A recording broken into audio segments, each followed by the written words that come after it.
is our first Ideas at NEEF talk this year and probably the first one for grade 8 students. The purpose is, of course, what is the presentation going to be about, but also that you will be traveling to learning journey and that you will be asking some of the questions that you will end up taking away from here, right? So we are delighted to welcome Mr. Pranay. Can we have a round of applause?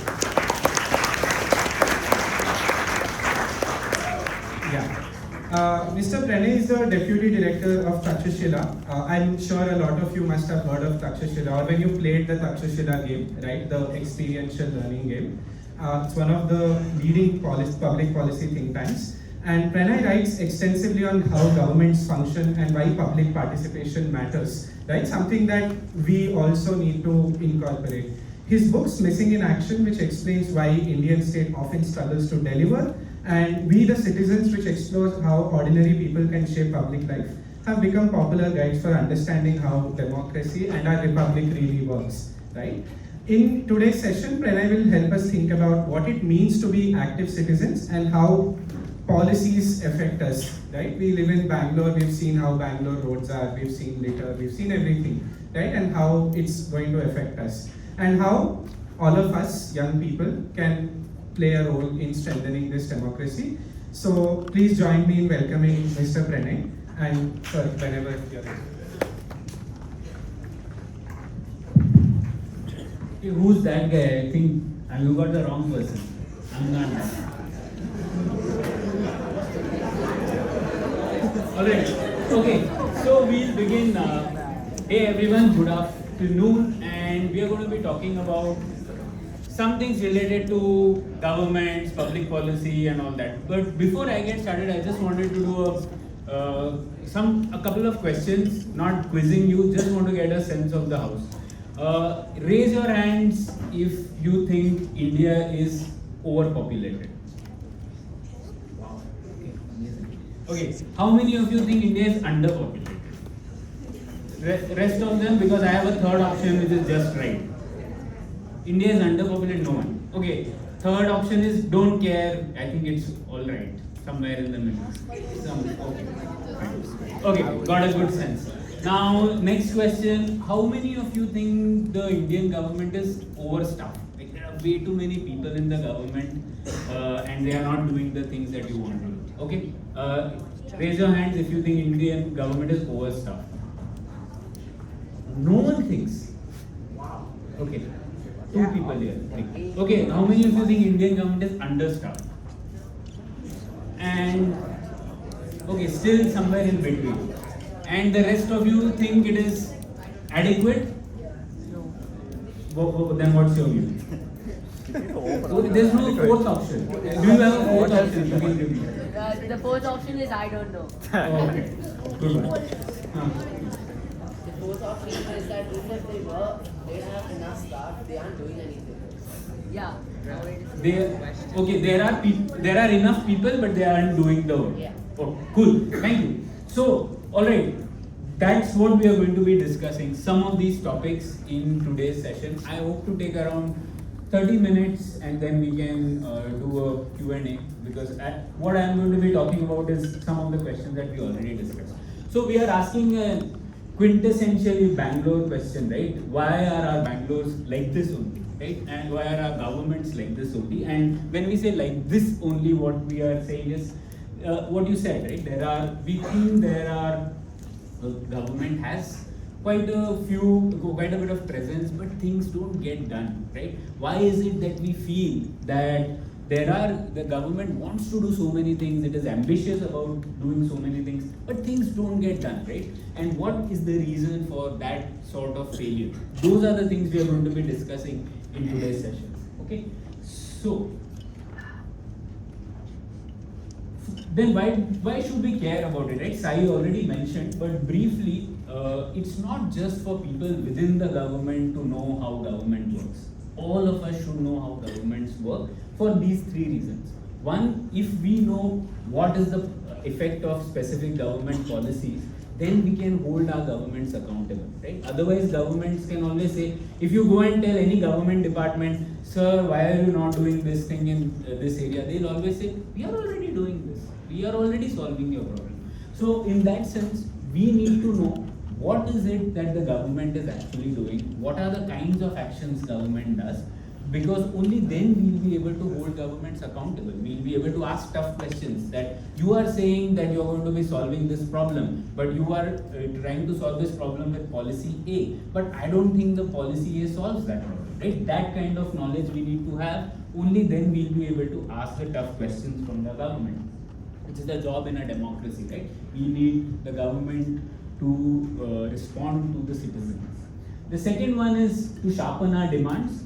We also need to know the limitations of government action. Okay, you will often see every one of us has very expansive demands from the government. Government should do this, government should solve A problem, B problem. But we need to also understand that what are the strengths of the governments, what are their weaknesses, so that we can sharpen our demands and we can get the government to do exactly what they are responsible for. Alright? And third one is to increase the level of public discourse. If you, I don't know if you are on Instagram or something, but generally you will always see there are a lot of these conversations which are on political, partisan lines, even if not in India, even in the US, right? You will see the recent one was Mamdani and Trump and things like that, right? But if we know about public policy, we'll be able to have a higher level of public discourse, where we are not just talking about party A or party B, but we are talking at the level of policies. How should policies be implemented? And you will see the effect of some of these when you are out on your trip in a few days. Okay, so that's why we need to care. And the way I position this is, we'll discuss 7 assumptions that are commonly held by people in India about Indian governments, and we'll try to understand if there's an alternate way to think apart from those assumptions. Okay, so let's take the first assumption. This is a commonly held assumption. You would have seen this in many areas, that see, winning more Olympic medals, I mean, all of us want India to win more Olympic medals, right? We want India to shine in many of the sports.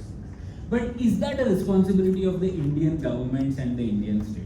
Many people would say that yes, it should be, right? Government should be encouraging this, and we should be winning more medals. Why can't they do that? They should be putting more money into it. They should be doing a lot more things so that we can actually win Olympic medals.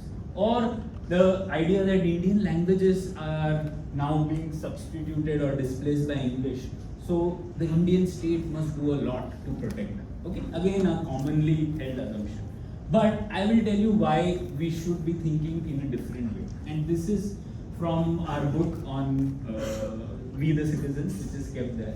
So the key idea here is, if you as an individual look yourself at the center of that triangle, it's not just the state and the market which are the actors. In your life, there is a third actor, which is the society. Society is the people around you, your classmates, the resident welfare association that you belong to. All those are part of society, and you as an Indian and part of this Indian nation are a part of that society, right? So there is the state, there is market, and there is society. Now in the common perception, how people think of governments is this way, where the society is a patient, okay, lying on this hospital bed, and there is the state, which is the governments and the markets, who are the doctors who are operating on this patient called society.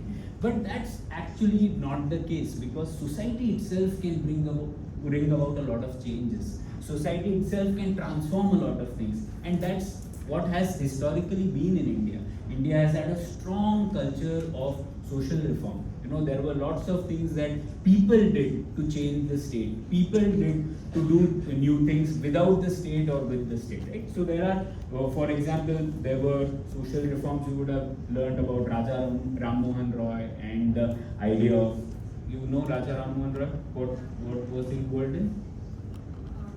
Abolishing something. Yes. So that was a social reform, right? It was not he was trying to do that ground up from the society. Mahatma Gandhi's ideas were about society being a vehicle of change and not just the state, right? So in that sense, we need to understand that it's not just that there are two agents of change. There is a third agent of change called society. Philanthropy is another way through which society has brought about lots of changes, not just in India but across the world. Right? So we always, when we think about questions about what should government do, we should ask this: can society do it? And can society also bring about that same change? Because the questions that I said on the previous slide, things like should India win Olympic medals, governments will always find it difficult to prioritize that, given that our GDP per capita is low. We have to do a lot more things to do that. Government funding will always be dispersed among other things and more higher priority areas like health, education, etc. So that's where the role of the society comes in, and society can bring about a lot of these changes as well. Okay, so don't forget about the power of society through social reform, through philanthropy. There have been, if some of you are interested, read Elinor Ostrom's work about how people can get together to manage common pool resources. She's the first woman economist to win a Nobel Prize way back in 89 or 90, and she did studies of around 5,000 cases across the world where societies themselves were managing common resources, right? Not just the government or not companies. So that's an alternate way for us to think, and this is an idea we call societism. Okay, don't ignore the role of the people and the society.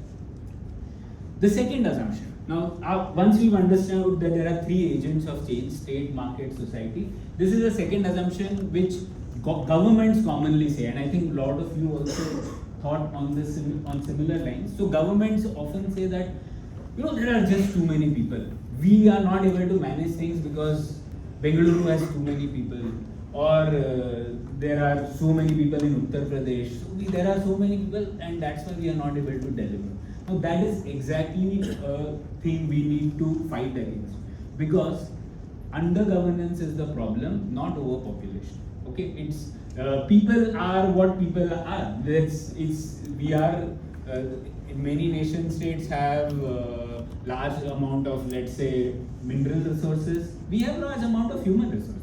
So there is nothing less or more about it. In fact, what we need to ask for is not let governments get away when they say, we can't do much because there are too many people. In fact, these examples will show you that it's not that we have too many people for the land that we have.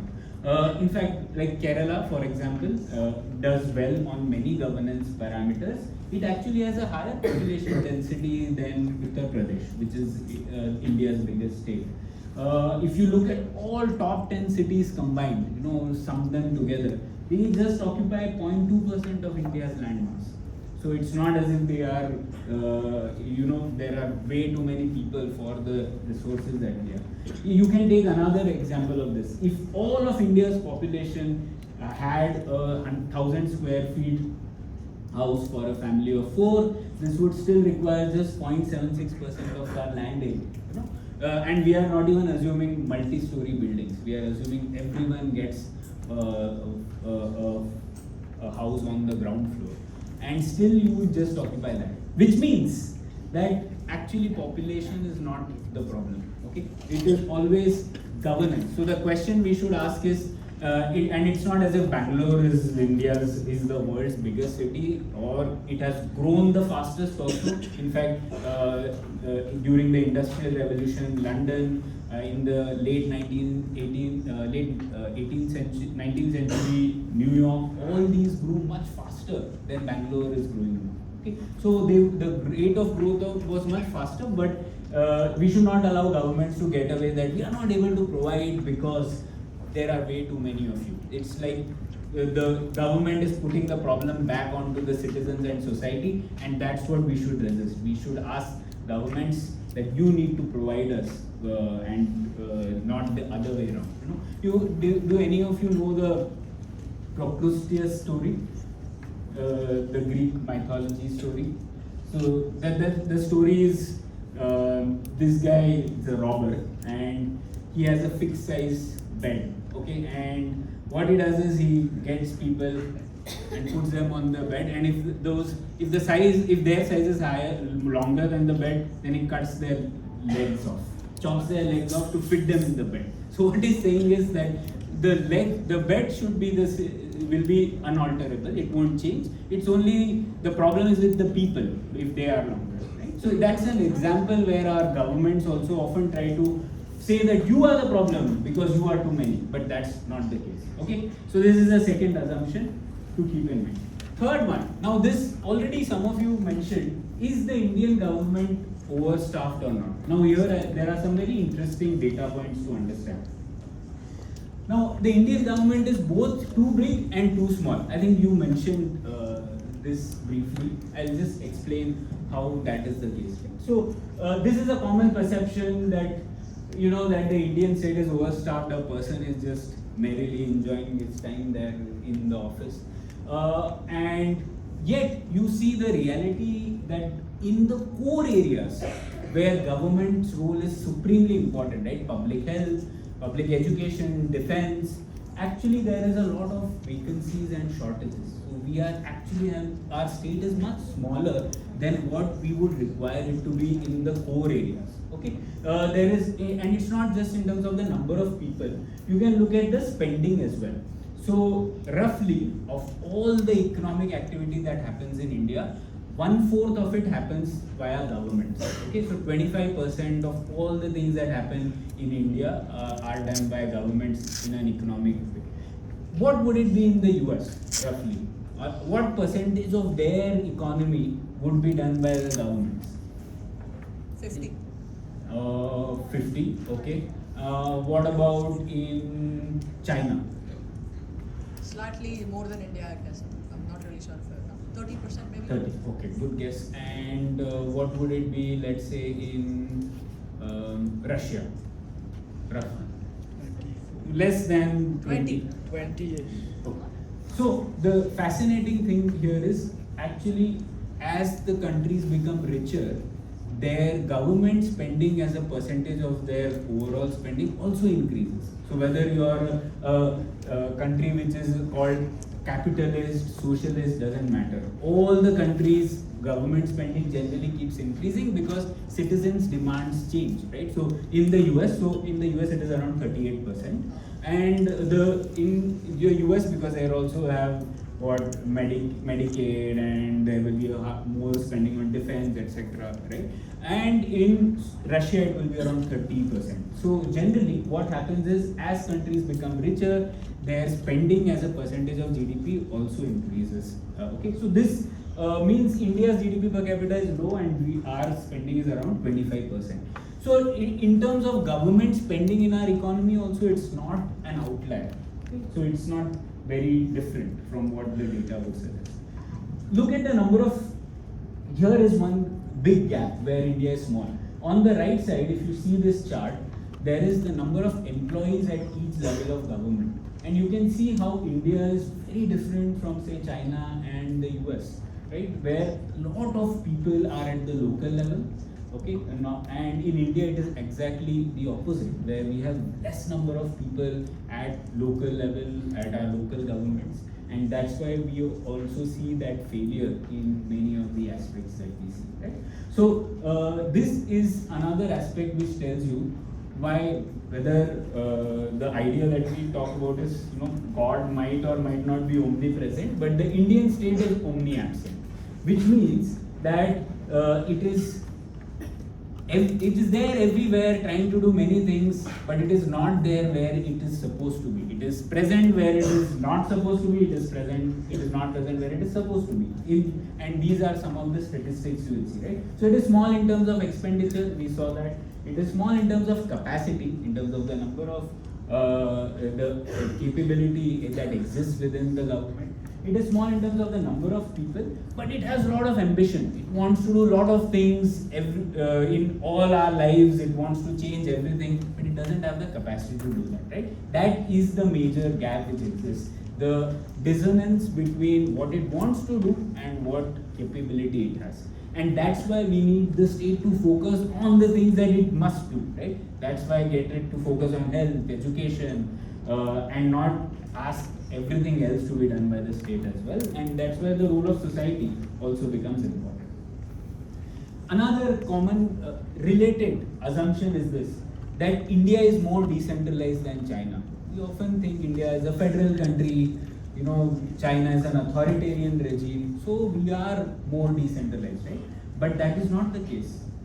India, in fact, in China, there is a lot more bureaucratic decentralization. So obviously, it is not a democracy, so it's not as if elections are happening at the local level.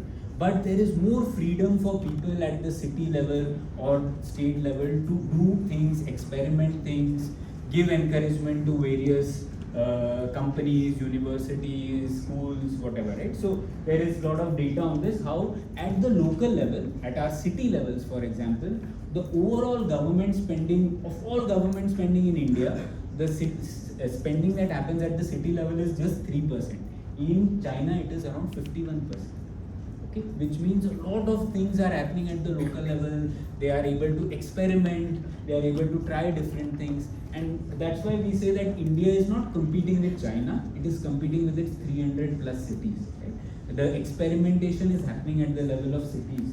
And I'm sure when you go to your visits, do ask this question to them, right? What is happening at the local level? Why is it that China is able to spend so much more at that local level, even though it is an authoritarian regime, while we aren't, right? And this does something magical, because there are 300 cities doing different things. There is a competition between them, right? They are experimenting things. They also do stupid things, but they also do very good things. Some of them ends up trying a new way out, and that other cities then copy. Whereas in India, our competition becomes limited because we don't do that. Assumption number 4, and this assumption says when the prices of anything increases, we intuitively think government should come in and put some price cap on this, right? Why are flight tickets going so high?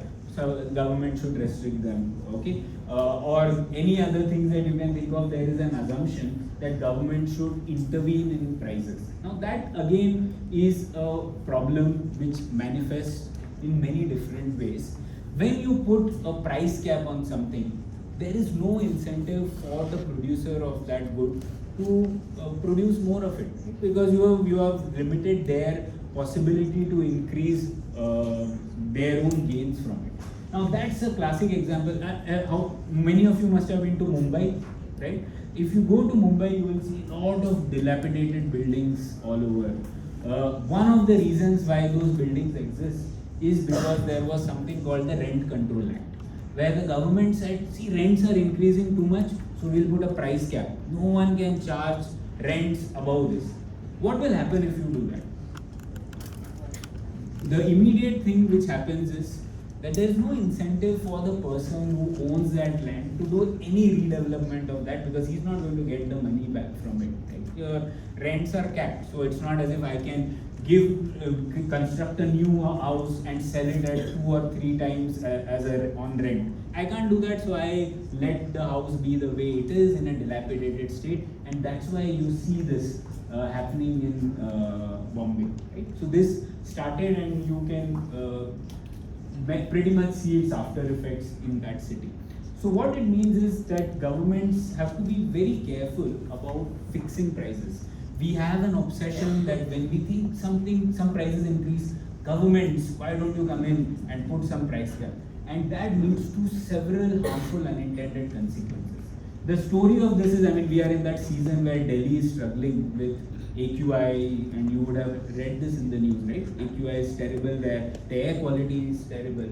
And that is again related to some form of price fixing. You know this story? So the way it happened is, why does the smog happen? There are multiple reasons, pollution due to vehicles, but it peaks during the period of November, December. Why does it happen there? Because people do stubble burning in the farms in Punjab and Haryana in that short period, and because of that stubble burning, the air quality declines in that particular time. Now the question to ask is, why are they doing all of them are doing this stubble burning at the same time? Why can't they just time it sequentially such that the effect is not so concentrated in that 1 month? The reason why that doesn't happen is because all of them have moved their sowing season from May, April to June, July, and then they have very little time for the next crop. So they will have to plant the next crop in December, Jan. So the period between the harvesting of this crop, which was planted in June, July, and the next crop is very less. So they will quickly, how do you get rid of that stubble? You just burn it. Now the question is, why did they shift from April, May to June, July? That's because the government said there is a Subsoil Preservation Act. The government said that, see, in April, May, the evaporation of water is way too much, and because evaporation is way too much, that's a water starved area, right? You're extracting a lot of groundwater from bore wells. So they said, because the evaporation is too much, to move it from the peak summer months from April, May to June, July. Now the question is, why is that happening there? Why are we growing water intensive crops in an area where water is in scarcity? Why is that happening? That happened because of something called the MSP. Okay, so MSP was minimum support price, where the government said, don't worry, we will give you a fixed price for growing rice in an area where there is no water. Right? And once that became the anchoring point, everyone started, incentives changed, everyone started growing rice in a place where the water was scarce. And that's how MSP became a cause for something like the Delhi smog. Right? So these are unintended consequences which often happen when prices are fixed. There is a movie recommendation here, but I'll not go into that. You can check it out if you like. Assumption 5. Okay, I have 3 more assumptions. One assumption is about equality of incomes rather than economic growth should come first. I think a lot of people, if you read the Western media, a lot of this comes up, right? Equality should come first. We should ensure inequality reduces, things like that, right? But we need to understand that economic growth is supremely important before that. Why? Because I think Land Pritchett was here last year, so some of you would have attended his session. But he had done this study about how 3 factors, just 3 factors, productive economy, capable administration, and a responsive state, they essentially explain all around 50 indicators of social progress. Whether you can take about human well-being, life outcomes, happiness, you can take any of those social progress index. All those factors can essentially be explained if you have done 3 things right. You have a productive economy, which means your economic growth is high. Second, you have a capable administration. And third, you have a state, you have a government which largely is responsive. If you do that, all other 50 things are sorted out. That's why getting economic, and at the lower income levels, the factor that counts the most is the productive economy. Okay, so that's why economic growth is supremely important for, especially for a country like India. And another number is here, right? Most of the world's inequality is between countries, not within countries. Okay, so it means even if you get some huge amount of money transfer from World Bank or some other country, it is not going to solve our inequality problem. Our inequality problem can only be solved if we have a lot of growth, if we have a lot of people, and then that money can be distributed. But unless we have a lot of economic growth, we can't solve these problems, and there's ample data for it. So always remember, economic growth is supremely important, and one of the primary roles of the government should be to ensure a productive economy, ensure that people are able to get economic growth. Assumption 6. This is one thing people again talk about a lot. There's a lot of conversation on social media, TV, whether is India a democracy or not? Is it an electocracy? There are just elections happening, but there is no democracy. Those kinds of discussions happen. But again, those discussions miss a very important point that, see, democracy is essentially a procedural aspect. It just says, how do you elect, how does a group of people here elect someone who's your class leader or group leader? Some can decide it should be a majority view, some can decide it's a 2/3 view, but it's a procedural aspect. Okay, and you just decide various formulae for that. But the real thing we need to be worried about is something called the republic. What is a republic? Any thoughts? What have you learned about what is a republic? Hand raises, anyone? Yeah, what's that? Yeah, republic is a like a region where the region is secular, sovereign, where everyone is respected equally. Yeah. The last part of it was very good and really important. Anyone else? What is a republic? You would have heard this, I'm sure. Take a guess.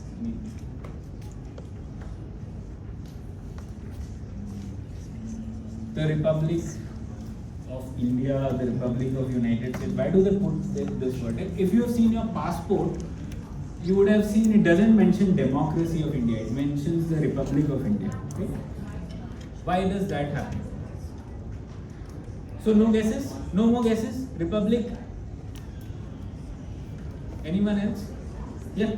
Yeah, we have an elected leader, and usually a republic comes in the form of an elected leader who, Isn't that democracy?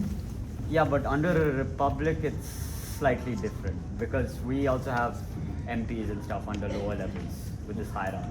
Okay, we can discuss this in the Q&A. But a republic is not a procedural form. How do you elect the people? All that is form of democracy. A republic is something which says that we are governed by a rule of law, not by a rule of men or a rule of group of men or group of women.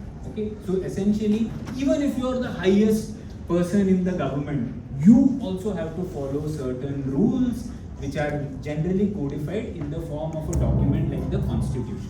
Okay, so that is what a republic means, that every one of us, whether it's the PM, whether it's the president, they have to follow certain rule of law which is laid down in the Constitution. So it is the republic which protects the individual's rights. Okay, so all the things that we have as fundamental rights, they come from the fact that we are a republic.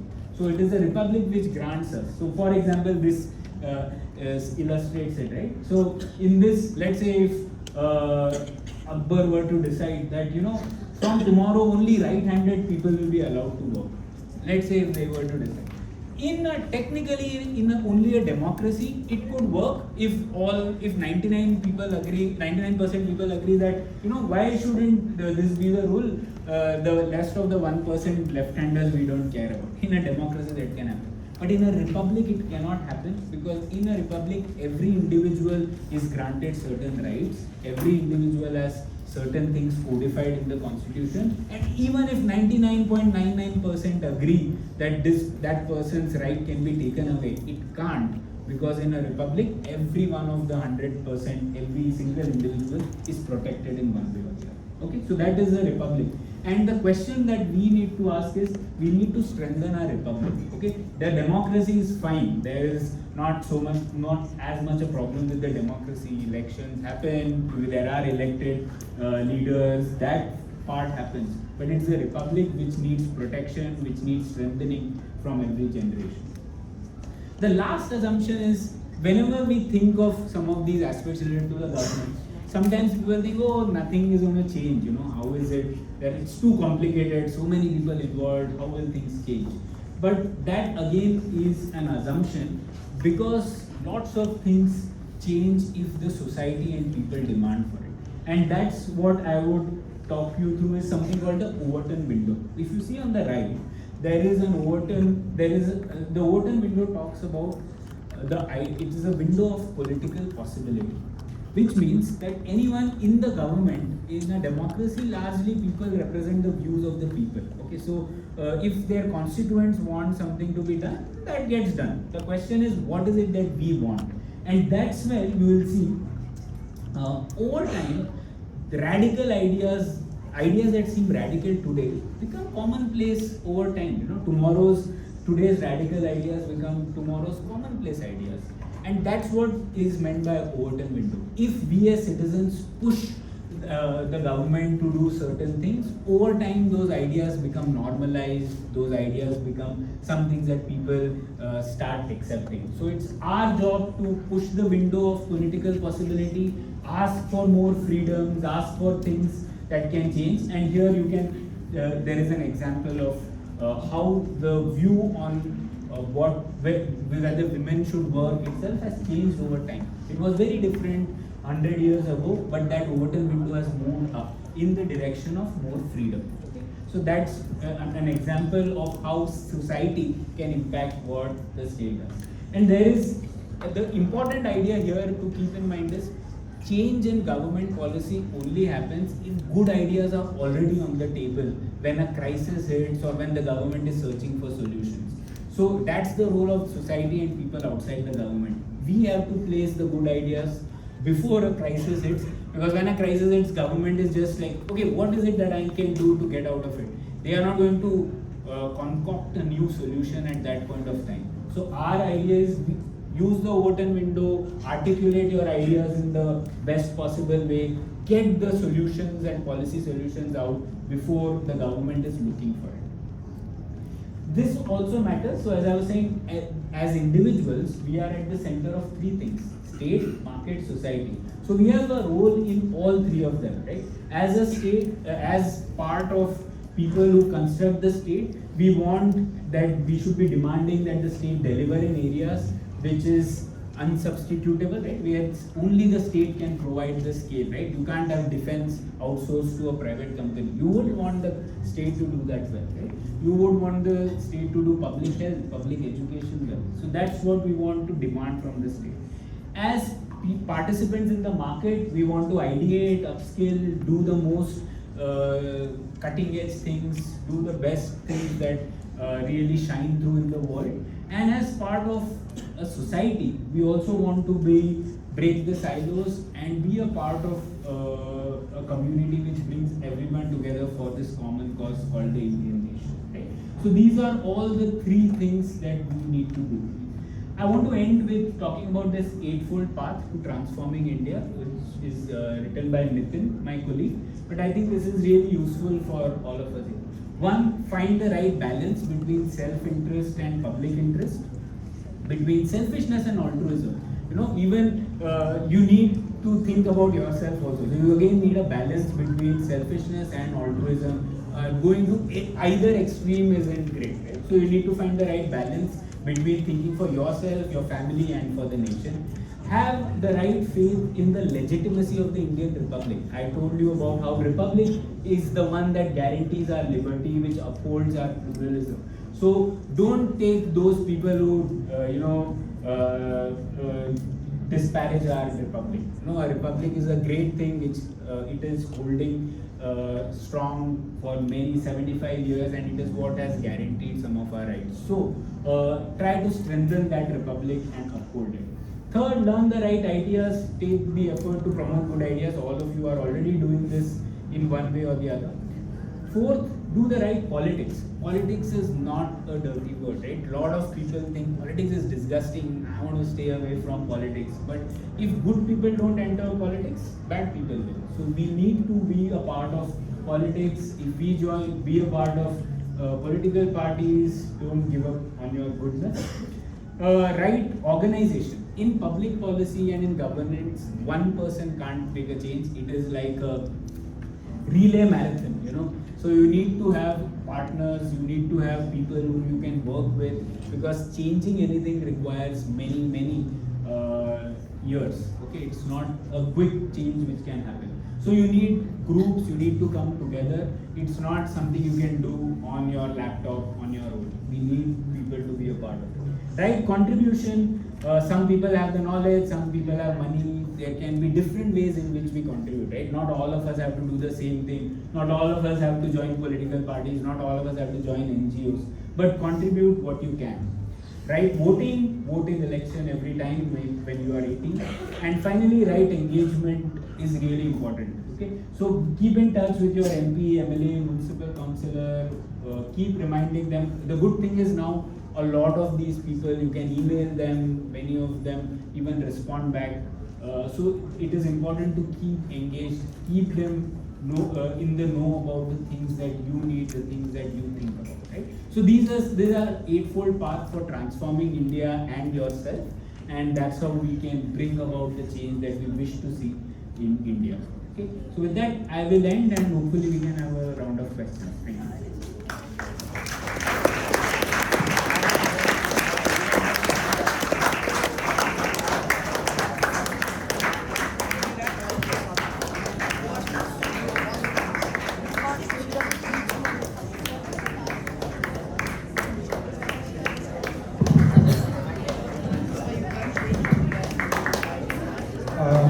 Right. So, firstly, thank you so much, Pranay. I think, given what we are learning in school and given what we are discussing, in fact, we recently just had a debate tournament where we discussed whether social equality should come first or economic equality should come first. I think your presentation is all encompassing, and I'm really grateful for that. A couple of humanities teachers here also quite grateful for that. And in fact, a lot of questions, usually we start with a moderator Q&A, but I think all those questions are answered.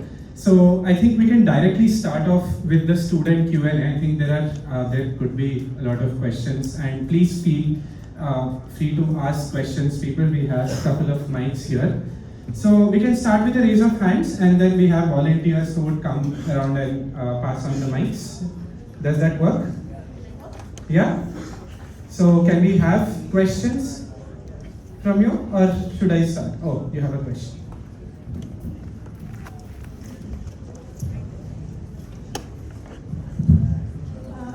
So my question is mainly like an opinion-based one. So of course, government intervention matters and is a huge part of how like society functions. And there are steps in India, like for example, India is the only country that has put in a law for CSR, and that incentivizes the corporate sector, the private sector to become involved in social responsibility. I wanted to ask your opinion on how like the relationship that you think the relationship between the public sector and the private sector should look like for example, collaborative social responsibility. Like what your opinions regarding this particular nuances.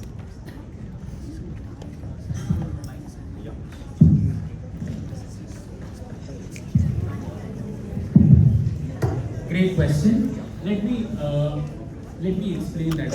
Actually, I think CSR, we have it in our book also. It is mandatory philanthropy. Philanthropy can't be mandatory. By definition, philanthropy should be, if I feel some philanthropic, I should be able to do what I want. But now it has been made into a sort of check mark that you put in your compliance. In fact, the biggest philanthropist in India is Azim Premji, and he is also criticized that I don't need a CSR law to do philanthropy. He is doing philanthropy because he wants to do philanthropy. So in that sense, I think CSR or mandating philanthropy is not the way to go, and there in the book we show how there have been unintended consequences of this. So earlier when people were giving 5% of their profits, now they say, oh, the law says 2%, right? So let me just do 2%. So in fact, many of the people who are doing more philanthropy have reduced, and it has become a check mark that people want. Now the second part of your question is how should the relationship be? That's a very important question. So the way you would want is, you want the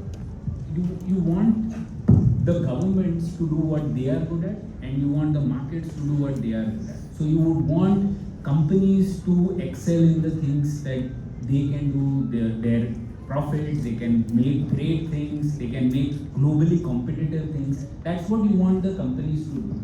It's not that you want the companies to fix a lake for you, right? That is one way currently. But that's the job of the state. So the state very nicely says, see, now you can adopt a lake, I am washing my hands off because now it's your problem. So we end up, instead of complementing the government, we end up substituting the government, which is never a good solution, because the only institution which stays for a long time is the government. I can give you an example on Church Street. I'm sure you would all go to Church Street. It was an area where the newly laid roads were first given to players outside the government. They said, you take care of it, etc.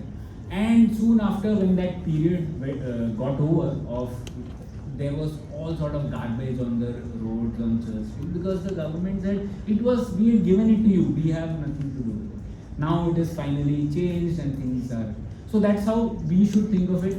The private sector should do what it is good at, the government should do what it is good at. And the relationship between the two should be that we want the government to bring about pro-market policies, which is very different from pro-business policies. Pro-business means I can give a tax break to this particular industrialist, I can give a subsidy to that particular industrialist. That is a pro-business policy. But what we want is pro-market policies, which means normal, good governance which will make things better for everyone who's doing a business. Okay, it can be a small samosa wala, it can be a rich industrialist. For all of them, you want things to improve. Which are those things, right? Lower taxes, better enforcement, better law and order, better public infrastructure. Those things help every single business and not just a few. So think about pro market, not pro business. And I would say we should think of the strengths of the government, strengths of the market, let them do what they are good at, instead of making everyone else plug each other's failures.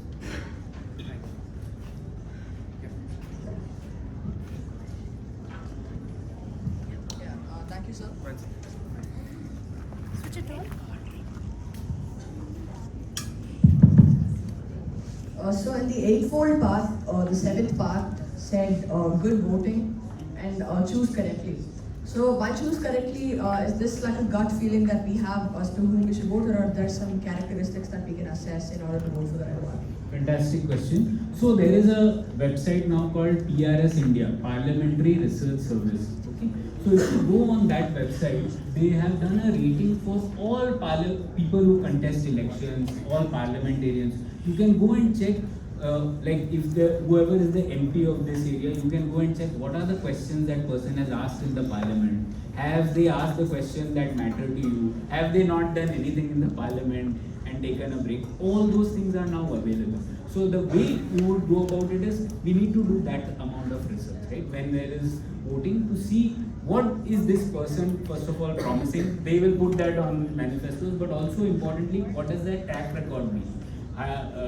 They also put everyone who contests election also has to mandatorily put their criminal records, all that, right? So we can go and we can check that now. It was not possible earlier, but now it is possible.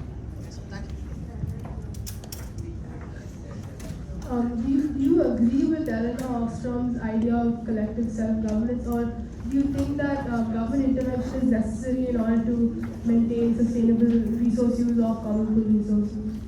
Fantastic. So, Eleanor Ostrom's idea on common pool resources, it has been very difficult to scale it beyond a particular level, right? So there are smaller groups in which it works, but it has been difficult to scale it to a city-size idea. So you would still, as I said, you need a balance between all three. You would still need the state to, communities will not be able to provide public health at the scale of a country, or public education. So you would need the state to do some things where there are classic, what we call market failures, where we know markets fail. But there are other areas in which state also fails, markets also fail, and that's where you need the society. I can give you an example. In the late 1800s, in the US also there was this idea that we should have public libraries. Good, and everyone benefits from a library. But it was finally done by the society, right? There's a Andrew Carnegie Library Network which brought about the libraries to all the people. It was not the government to do. So governments will be focused on a fewer things, and it is good that they are focused on the things that they should be doing. But there are a whole bunch of other things. We want good art, we want good libraries, we want good parks. All those are also things where the role of society becomes really important. So that's where Eleanor Ostrom's idea comes in really important. Common pool resources like parks, common pool resources like sports facilities, libraries. We will need the society to step up. Yeah, so all of this applies to most countries. You have to be a good citizen in whatever country you live in. So why specifically India? Why should we do this all for India specifically? Wow, because we are in India, right? Yes, but why do we have to do it for India specifically? Just because we live here doesn't mean we have to do it. Like, once we're 18, we can go wherever we wish, so why India specifically? Yeah. No, that's fair enough. If you can go elsewhere, then it is up to you. You can try to improve things there also. The idea is, you can look at it a couple of ways, right? One, if you improve things in India, even little bit, you will have disproportionate gains because India self represents 16% of the world. Right? So in that sense, any gain done in India will have huge global outcomes. So for example, if India does well on say climate change policies, that will impact much more in the world compared to let's say you do in a smaller country. Right? So the gains of improving anything in India by 1%, there are huge global gains for the world. So that's why I would say even if you are going out of India, it matters for you to think about changing it. You spoke about government responsibility and societism. How would you draw the line between what the government is supposed to provide and what society is supposed to provide? Great. So, the classic case of this is we need to understand there are something called market failures. Essentially, areas where we know markets will not be able to provide for things well. An example of this is when there are positive externalities. In the sense, let's say we provide education to a large number of people for free. Now, technically we can say the market should be able to provide, you can start new schools and start providing education for free. That generally doesn't happen because the gains of educating someone are not just felt by that person, they are felt by the society at large. And that is what is called a positive externality. The gains from it are much widespread. And when such gains are widespread, there is less incentive for anyone to provide that good because you are not going to pay for it because you are saying I get some benefit, but the actual gain is to the society which we want to realize. And the person will say, okay, I mean, I am not willing to pay that much money for it. So that's why education is generally underprovided if it is only left to the private sector. And that's where you would require the role of government or society. Now, in this case, because there is a market failure, you need an education system which is scaling across the country, which is able to reach areas where even people are not able to get together, organize, etc. And that's why the role of the state becomes prominent in something like this. Another example is negative externalities. So when pandemic happens, right? Or you can take in the pandemic case, a positive externality was vaccinations. You wanted vaccinations. The benefit of vaccines was not just for you, but everyone else who are around you. So this is a positive externality, and that is again underprovided if it is done by the market. So you needed the governments to step in. So there is a balance between society and governments. What we would want the government to do is focus on these things which require huge amount of scale.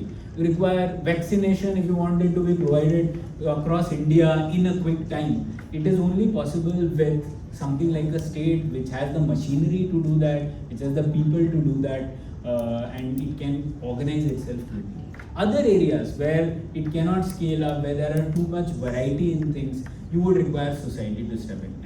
An example I again give is, for example, we are proud of our linguistic cultures, right?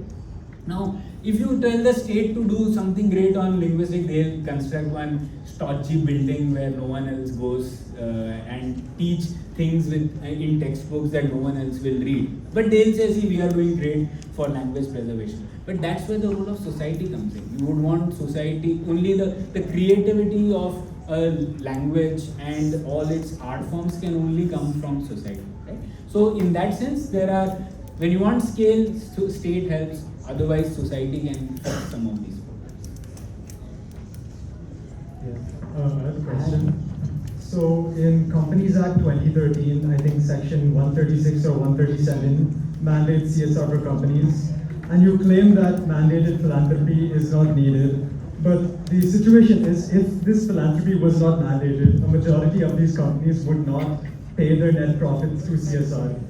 Because I went through like 40 body copies. Half these companies pay their CSR late anyway, and half of them don't pay that 2% of net profit. And that negatively benefits the population if it's not mandated. Okay, so we've covered this in the book. Actually, it's not the case that there wasn't philanthropy earlier. It's now just that the philanthropy has been, everyone is mandatorily filling that form and then saying that it has been done. So if you look at, there are lots of studies on this. I can link you to the studies where they found out that the incentive to give more actually reduced because you were checking a tick mark that you had to do, and there is data on this. Now, a question to ask is, how much of overall philanthropy CSR money has been generated because of that law? It is roughly, last year it was roughly 25,000 crore rupees. Okay? It's a small drop in the ocean for what the government did. The governments, for example, the NREGS, you would have heard of the Rural Employment Guarantee Scheme. Right? That one scheme alone is around 1 lakh crores. So even though you have made this whole mechanism to take money, to impose costs, it generates a small amount. So the question for us to think is, wouldn't you want this, instead of creating all this infrastructure to get things done, wouldn't you want the state to do those things? That 25,000 crores for the state is nothing. It's a very small amount for them. Okay, you can, if you would have just increased the taxes by 0.2%, or you would have got that much or more money. So the question is, what are you exactly trying to do? If you want this things to be fixed like education, health, you would want the state to do and not outsource it. I would say a good use of CSR would be, a positive side of CSR would be if it is used for things that the governments can't do. For example, CSR can go into art, it can go into sports, it can go into many other areas. But once you make it a government mandate, most of the people want to stick to what is written in that CSR list, that you need to follow these things in these areas. And it ends up substituting the state, weakening the state rather than strengthening it. So I'm not against the state providing infrastructure, but does the incentive really matter as long as that money is generated towards this infrastructure? And regardless of how minute the funds are from CSR, there's still funds regardless, right? And it's better to have them than not have them if there was no mandate. And otherwise, you're solely relying on billionaires like Azim Premji for this philanthropy, when you can very easily get it from these companies, regardless of what their incentive is, regardless of the fact that they have to tick the box. They're taking the box regardless, right? Okay. No, the good question. The one you have to ask is, what is the alternative or the counterfactual for all this, right? So it's, many countries don't have a mandated law. It doesn't mean that there is no philanthropy there, right? The way it happens is, you have to also look at something called opportunity cost, right? So could that 1 rupee that the company is spending, could it have been used more productively elsewhere, right? That's a question to ask. And a lot of the data shows that yes, it could have been used more productively elsewhere by others. And yeah, so mandating, the gains from the mandate that you are saying, you should not look at just that there's 25,000 crore extra rupees. That 25,000 extra crore rupees would still have gone into the society in one way or the other. It would have, you have to see what effect did it have on the competitiveness of a firm in India, right? So imagine there's a firm in South Korea which doesn't have to do this, and there's a firm in India which has to do this, follow all these guidelines. What impact will that have? Will South Korean firm be more competitive compared to the other firm? And if yes, it makes the Indian firm much smaller. It is not able to compete, and hence it is not able to generate more employment. It is not able to get more people into the workforce. So all those are the opportunity costs which we need to take into account. Just a follow-up question on what he asked. So one of the things that CSR has done is it's given more power to non-governmental organizations who have often struggled for funding. And CSR, the mandate has allowed them to go to the corporations and be like, that convince them to invest in their projects, which is something, if not for CSR, how would these organizations, like I agree that the government should be involved to a certain degree, but without this mandate, the CSR has only been put into practice since 2019. So obviously there's a lot of improvements that need to be made to the system, but for these non-governmental organizations to have the power to actually bring the change that we talk about, like for us, like self-governance, for example? Well, isn't CSR like one of the most ideal ways, especially because for a country like India where the population is so large, like other countries, other more developed countries have also smaller populations and are like, they don't have as much of, it's not like how India has such a diverse range of people and diverse issues. So doesn't CSR and making CSR mandatory help with that? Okay. Many countries are also big, diverse. Indonesia is very diverse. Indonesia is very big. So it's not just a question of that. But let's come to your question. So see, the simple point is CSR will not solve your governance challenges.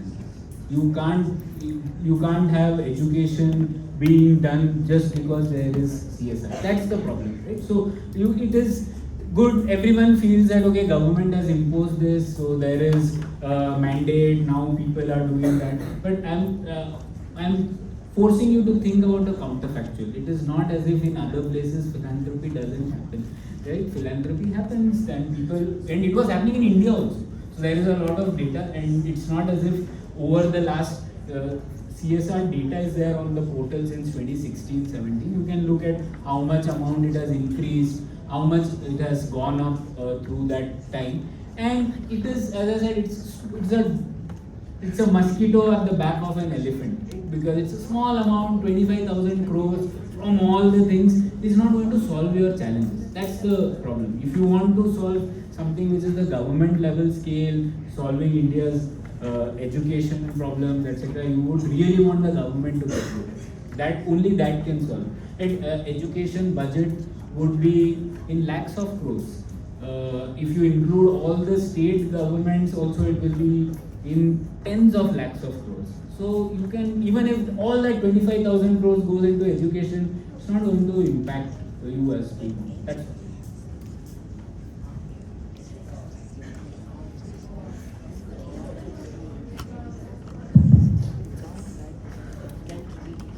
What are your viewpoints on the rich-poor divide?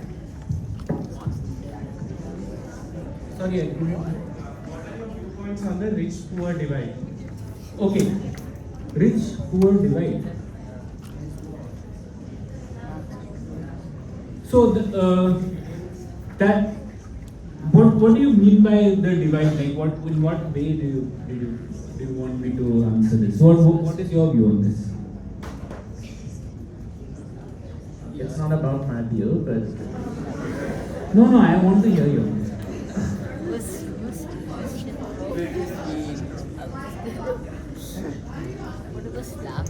the concept of the rich-poor divide is that the distribution of that, basically. Oh, so you are asking largely about inequality and what that means. So, as I mentioned, inequality is a feature of all societies. Okay? It is not as if inequality becomes zero in any country. What we need to, as I was explaining in that slide, most of the inequality in the world is an inequality between countries, right? Not within countries. Which means that if you need to solve the inequality problem of India, you need to be able to think of how can you generate more wealth to be able to redistribute it. It cannot be solved by someone else. Even if we have IMF or World Bank giving 10x, 30x the amount that it does, it's not going to solve the inequality problems that we have. So the question is, first do growth, and then the redistribution also happens. That's the way I would think of it. It shouldn't be our first priority. That's all. It is an important concern that you should not say that inequality doesn't matter at all. Inequality, if it rises to a very high level, it can have social consequences, right? So in that sense, we should be worried about it. But the more important thing is, do you have the wealth to redistribute? Right? If you have a small cake and you're distributing it into 100 parts, eventually everyone will get really little part of it. But if you have a bigger cake and you divide it into the same amount of parts, obviously each person can get more of it.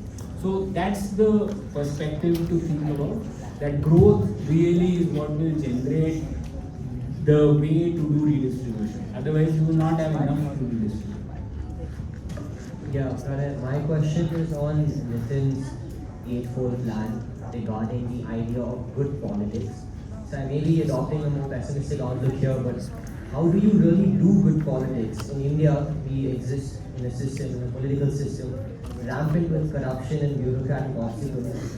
And I wouldn't really say that we could assign an adjective like good or bad to the political system that we have to participate in. So how do you really do something called good politics? Is it working towards the interests of the people, which politicians say they do, but obviously it's the actual opposite case that happens. So I think I give a lot of credit to politicians. A lot of the politicians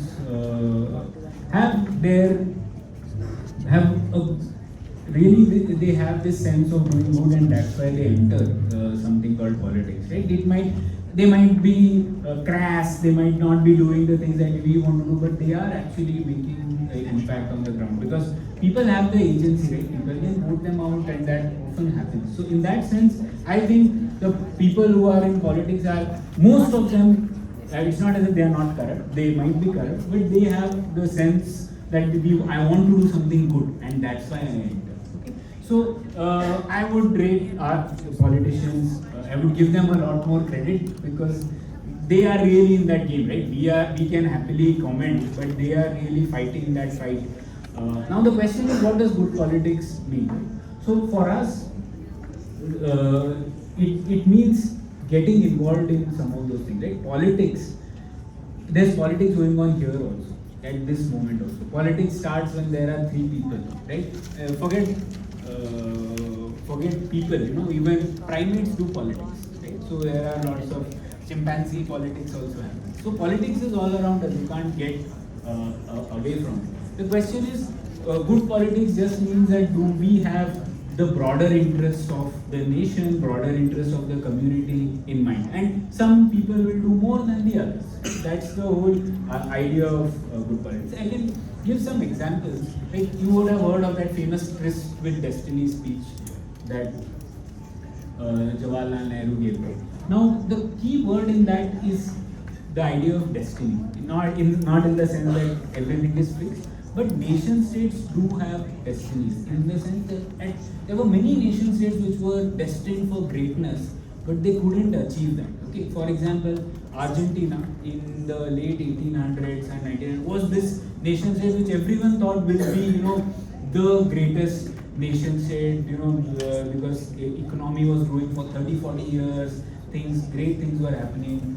Pakistan, for example, was the first Asian tiger economy. In the 1960s, there was a boom. Everyone thought, Pakistan is really the country which will become the first Asian country to rise. But they didn't end up there, right? Whereas there were many other countries whom no one gave a chance, including India. Churchill said India was no more a country than the equator. South Korea, no one gave a chance. But all these countries did defy the odds. Now, what was the key element? Why did the destiny of some nation states change and some nation states improve? One key variable there was the role that elites play in the society. Okay? So, if elites are saying, okay, I am not here, it's not my problem, I will just look at my own family, my own problems, and then I will exit, then it becomes a problem. And most of these countries, you would have seen the elites didn't play a role that they could have played. But if elites are involved in some of these things, the destinies of nation states can change. That's the role with South Korea, that's the story with India also. A great book on this which has recently come out is called Assembling the Indian Constitution. If you have a look at it, it says that even at the time of independence and constitution making, it was not just those 300 people in the Constituent Assembly who made the constitution. People were sending them letters from all across India by the thousands, saying that this is what we want in the new Indian state. 7,000 plus letters. People saying we want to be part of the Constituent Assembly and things. So that's what I mean by politics. It doesn't just mean contesting an election. It means being involved in various roles that we listed, right? And thinking broadly, not just about whether the elites think about me, my family, but about the state, about the nation. That is what we need. Okay, one last question and then we'll move on. I had a question about voting. What's the point of everyone voting if most of the population in India is like mostly illiterate and stuff? Is India mostly No, illiterate? not mostly illiterate, but they're like they don't know. A large population is illiterate and they don't know exactly who they should vote for. They have like a good idea of who to vote for. So these are two different things. Even if, first of all, India's literacy rates are very high now. Gross enrollment ratio is more than 100% for several years. What's the exact literacy rate now? It must be more than 70% at least.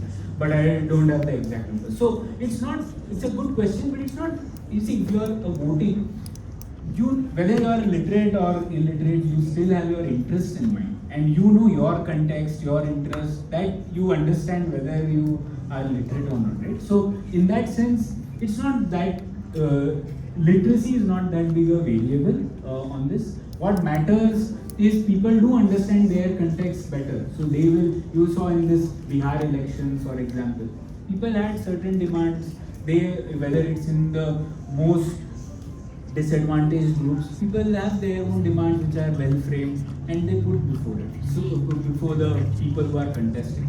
So that's the use of voting. People are able to put their interests forward, whether they have a degree or not, and that doesn't matter as much. It's for the politicians to be able to convince people, to be able to tell them what would be the better way forward. How am I representing your interest? And because there's a competition, people have multiple options to choose from, right? So that works. Okay, thank you for the questions. I think those who have more questions will figure out a way to reach out to Pranay and then take your questions forward. Just as a concluding remark, as we began with, a lot of us are going to different states and we've got a lot of general framework on what to ask.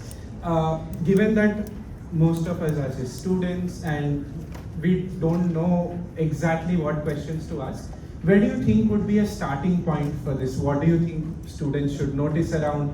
What do they look for example, in under governance, so that they can at least start engaging in the discourse? That's a deep question. Let me think through it. You will be meeting people in the government there? In some places, yes. Sometimes we'll be meeting different organizations. We'll be meeting grassroots NGOs. We'll be going to different museums and other places. Cool. See, I would suggest that you start with that idea of the state, market, society, Samaj, Sarkar, Bazaar. In any context that you go and ask that question about what are these three actors doing, right? What is the role that are there markets involved? Can more be done to involve markets? Can more be done to involve the society? That is one thing which will be a good starting point, because then you frame your question as not just that this is because the government doesn't work or not. You are thinking more broadly about is there some balance between the three agents of change?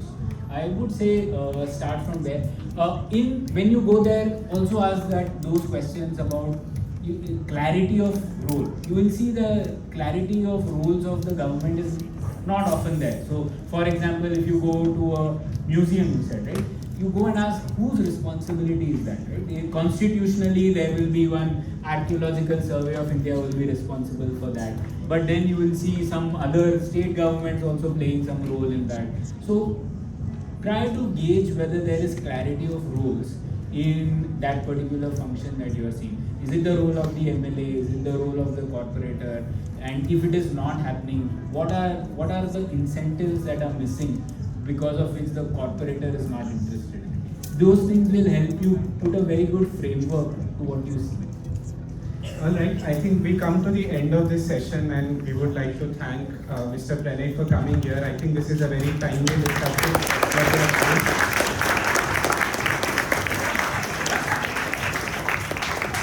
Thanks for the fantastic questions and all the best. Yeah. Alright, so students, this is how we are going to discuss